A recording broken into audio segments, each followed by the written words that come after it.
Alex Behunin of LowKickMMA, or Erick Gonzalez, who returns to action next Saturday on February 25th. Eric, how are you? I'm doing great, man. Thank you for having me. Of course, man. My pleasure. Always great to talk with you. 10 days out. How you feeling? I'm excited. I had that quick opponent change. So after I got to see the new opponent, it was pretty much the same build type of guy, both 5'9".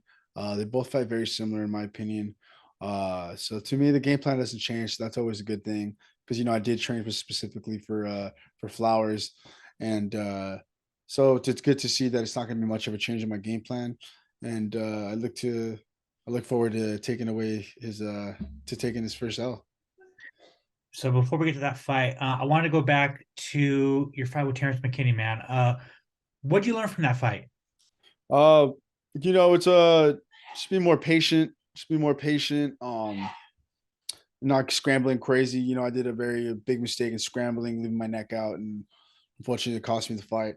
So a lot of changes were made as far as grappling wise, and then everything else. I had to up everything in my defense, and it's not that I didn't have it. It's just just simple little mistakes, blanking out in the middle of fights, never good. I had him wobbled, and I could have finished him, and unfortunately, it didn't happen. But I did learn to be more patient, learning to be more just to be more present in the fight. Because I feel like I wasn't still in fight mode when I walked in the cage. And I was still slowly getting into it as the fight went on.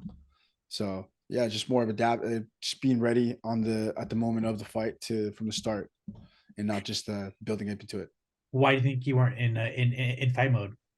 Um, you know what? I think I was just it's not that I was too calm. I just mentally my mind wasn't I guess just wasn't ready to fight yet. I guess I didn't warm up enough or something. Maybe I think it was not enough warm up.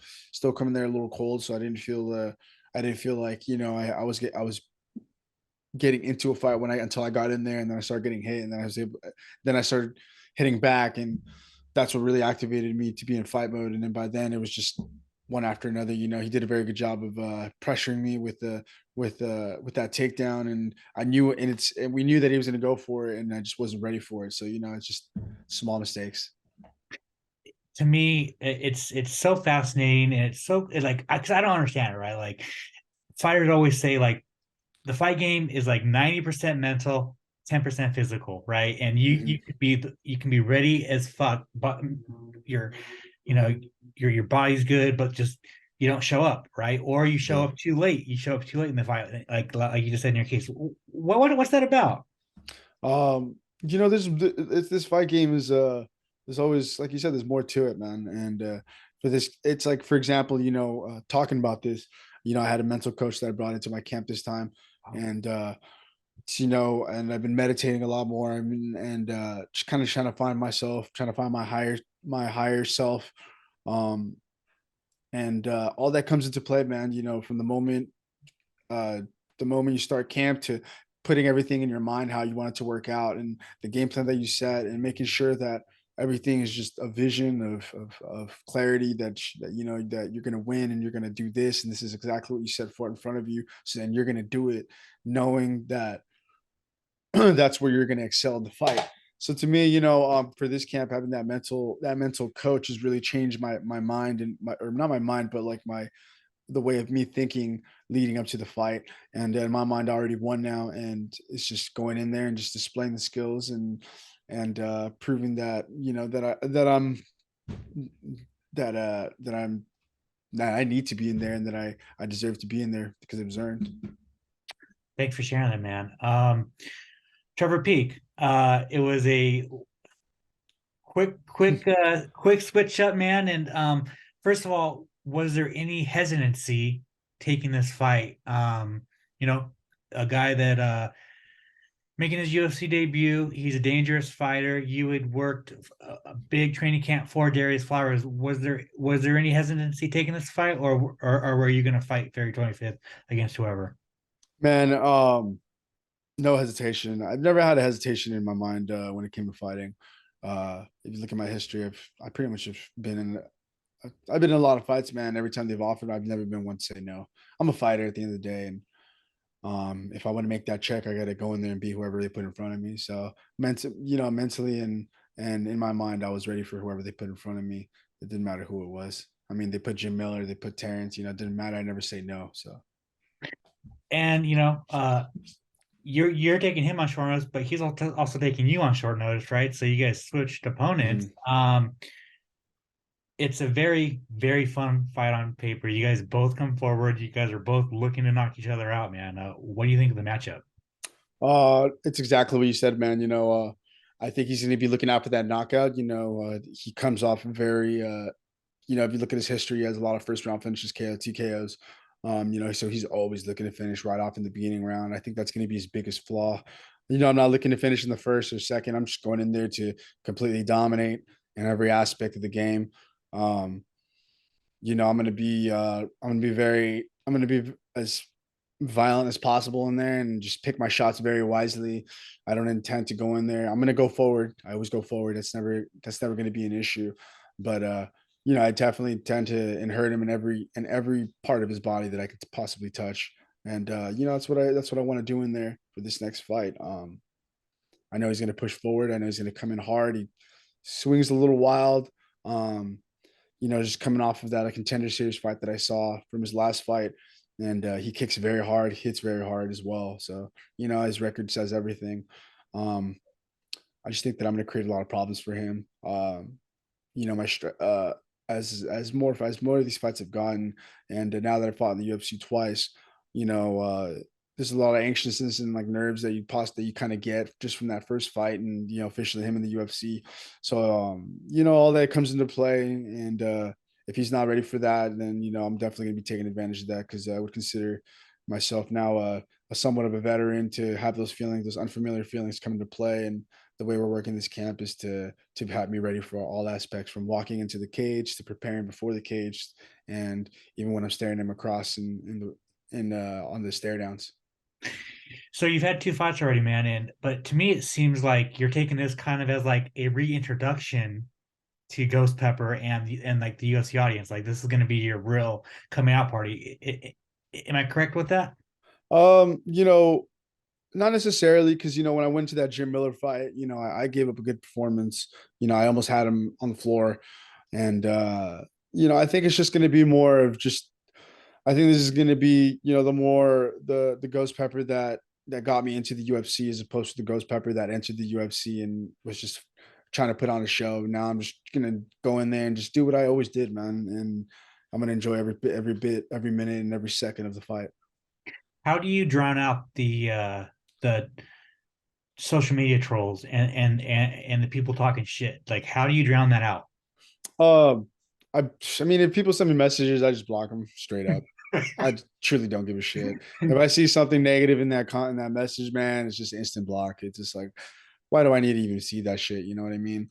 Um, and I just ignore it. If I see a comment, I try not to read the comments as much, but I mean, I'm going to see it regardless. You get fucking tagged, and then all of a sudden it comes in your notifications.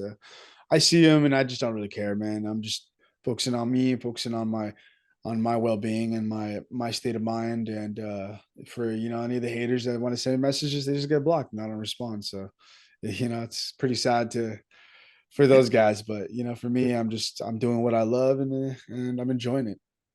I see a new hairdo, bro. What's up? I had some braids back in my previous fights, so I let my hair grow out, and so I'm looking to braid the hair back up and just go to the war pepper braids, and bring those back out for the UFC for this UFC fight. Awesome, dude. Awesome. Well, at the end of the day, next Saturday night, February 25th, how do you get your hand raised? Man, I'm gonna be it's probably gonna be right after this, right in somewhere in the second round. I feel he's either gonna get dropped and then I'm gonna get on top and pound him, or I'm gonna take him to the floor and I'm gonna pound the shit out of him. So it's gonna be for sure a TKO no matter what. Maybe not a knockout, but if it happens, it happens. Like I said, I'm not aiming for that. I'm just going in there and I'm just gonna break him down mentally first. And once he gets tired and he gets mentally tired, he's gonna break from there and ref will call it. Do you feel like you're fighting for your job in this fight? Absolutely, man. Yeah, yeah, absolutely. There's completely 100%. I think I'm fighting for my job. This will be my third. this will be my third fight. And if you know how it goes in the UFC, man, you lose 3 in a row and they usually give you the cut. But I don't intend to that to happen. I want to for sure, I have a 4 fight contract and I tend to finish that contract and then get re-signed. Is there pressure that comes with that? No, man. It was the first. There was a first before I even got after my last fight. It was just you think about it. You have the conversation with your manager, with your coaches, and definitely was pressure at first. And then once I sat down and I started focusing on just my training and myself and my well-being, the pressure kind of just went away. Now it's just focusing on the fight itself and only the fight, because at the end of the day, that's what truly matters, not whether I'm going to get cut or not. Um, Everything will happen afterwards, the way it plays out, God's plan. Who were some of your main training partners at this camp? Same guy? Uh, no, I'm actually at a different gym now. Well, not different gym, but I've added a gym to my camp. So I'm still at Fight Science, but now I'm training this for this camp. I took a lot more gym time over at CMMA Nice. with Chad George, Josh Barnett, and David Waters for my wrestling for my team. So I've been working with a lot of guys, man. You got Victor Henry, who's fighting in March. He's in the team, so he's a very high knowledgeable guy. Has been helping me out a lot this camp. And then everybody else in that room, man, you got a lot of local guys that are fighting in the MMA and very high level dudes, and it's just like a room full of 40 guys, man, and they all just want the same shit. We all have one goal and we're all challenging ourselves every day. There's no egos, there's none of that bullshit that you want to see in the room. It's just all guys that are, if you're messing up, they're telling you you're messing up, and we're just growing together, man. So it's been very, very, very very exciting camp, and I'm glad to be part of a new family as well, on top of my old one. Not that it wasn't working, but you gotta make some changes sometimes. Yeah, no, absolutely, man. And I'm happy that you went to CMMA, man. They're doing some good things over there, man. It's a very exciting gym, and they're growing, and they have some fucking young killers in there. Yeah. And I like to always ask fighters, like, like it's kind of weird going to a new gym, but like, do you feel like you're part of that family now? At first it was weird, man. I would keep to myself, just go in, train, and leave. Um, but now I've developed relationships with the guys, and now it's just I feel like a brother in that room, man. Everybody's just looking out for me, and I'm looking out for them, and I helped some of the amateurs, and I've definitely been helping the pros with their fights. If they have anything coming up, so everybody's always got a fight in there, man. I think there's like, the guys just went over to Siberia for the amateur, pretty much the MMA Olympics of for us. You know what I mean? Over in Russia, and they competed super well, man, and I'm very excited for them. And these are young amateur guys, man. So I think that, and they've been doing these tournaments for I don't know how long, and so this is new for USA guys, and I think this is one of the best things that could happen for us as athletes and for coming out of this gym too. Um, so it's awesome, man. I feel really great, feel really good. Who's gonna be in your corner? We have Chris Padilla, Taco, he just fought for Up Next, and he won his fight very fashionably. He's fighting again in March. And then Marcos Bonilla, my part of my management team, but he's also one of my brothers. He's been with me since day one, and helps me prepare for the weight cuts and everything that I need. And then Chad George is going to be in my corner instead of Ian Harris this time. But Ian Harris will be back as because he is my main coach, always has been for years. But I just wanted to change it up and mix it up a little bit, and you know, uh, yeah. So those will be my 3 corners, and it's gonna be exciting. Awesome, man. Fighting back at the Apex, but you haven't experienced the big crowd yet. Yeah. Are you hoping to get that pretty soon? Yeah, man. The plan after this one is, to get this dominant finish, and then I'm fighting an undefeated guy, so that'll put me in a good spot right after the fight. Once I win, and when I win. So I was supposed to fight Devontae Smith, which never happened, which was supposed to be on the T-Mobile Arena, and I did get the chance to go there and see a MMA fight. It was one of the sickest things ever, man. Nothing like having a big crowd around you and fighting. So unfortunately, I don't get to fight in a crowd, and I don't get to have a lot of people there. But I'm just happy to be there, no matter what. What do you want your 2023 to look like? What are some goals that you're setting for yourself? I want to get at least 4 fights this year. If I can't get four, at least three max. Minimum. So, I planned to, as far as the goals wise, have that, and then also just get dominant finishes. I want it to look pristine. I want to look good, and I want to start making some more noise so the big guy Dana can see me, and then we can go from there. Start making some big bonus checks. I want to at least get 2 or 3 bonus checks from these fights. So, yeah, make that a goal, and then get me to the top 25 guys. Awesome. Awesome. And then finally, what games you been playing? Man, I've been playing a lot of Escape from Tarkov, and then I just recently started playing some Rust again. But Tarkov has been because they just had this big event that just restarted the whole game, so I've been stuck on that on my free time, and it's always good, man. It's always a good time in there. You playing the new Call of Duty at all? I played a little bit.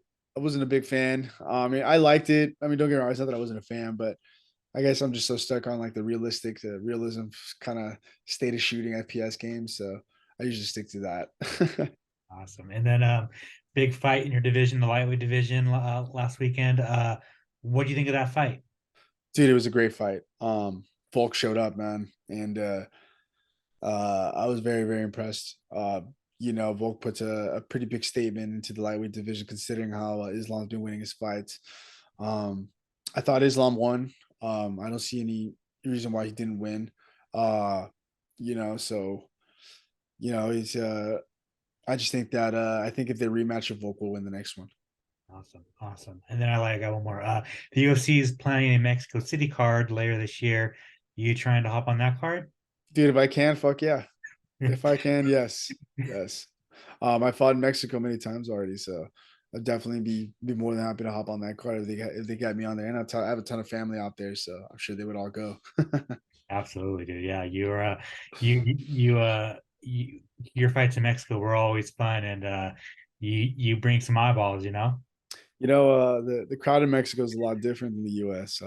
They're louder, I think, and maybe it's because it's more confined area, but like it's people show up, big crowds, and Mexicans love to fight, man. It's in our blood. So I mean, it's fucking cool that like there's two Mexican champions right now. You got another Mexican fighter fighting for a belt next month, and then there's this new wave, new crop of Mexican fighters, and it's just like it's fun, man. Like everyone knows Mexicans come to fight, and they're fucking showing it, you know. yeah, man. I agree with that 100, and just also because I think that Mexico was also behind in than American guys from as far as grappling, and now you have all these new guys coming up, and they're all fucking beast everywhere. They're already good striking because of boxing and the background, and now they're starting to come out and just be beast at fucking grappling. So I think you're probably gonna see, like you said, just this new wave, and it's gonna be coming up more and more. Yeah, dude. When the UFC goes to Mexico, it's gonna be fucking nuts. Man, if I don't get to be on that card, I'm gonna go at least. Yeah. At least. Absolutely, dude. Being that energy and just kind of feed off of it, right? Fuck yeah, man. Hell yeah. Awesome, dude. Eric, thank you so much for your time, man. I really appreciate it. If you want to plug your social media, plugging sponsors you might have, and if you want to thank anybody, the floor is yours. Awesome, man. First and foremost, thanks my management team, getting me the fight, and then luckily we found something else. Also Icon Meals over at the UFC PI, man. These guys are awesome. They've been taking care of me all camp, so weight's not going to be never was an issue, and won't be an issue. And just looking forward to the fight. Shout out to my family and my fiance who's been 100% behind my back through this crazy camp that I've been having. Words can be grateful how thankful I am for her, and mostly for everybody out there that supports me. Just keep supporting me, and I appreciate the love, and thank you for having me on also. Make sure to subscribe to the LowKick MMA YouTube channel for all the latest news, event previews, and interviews with some of the biggest stars in MMA.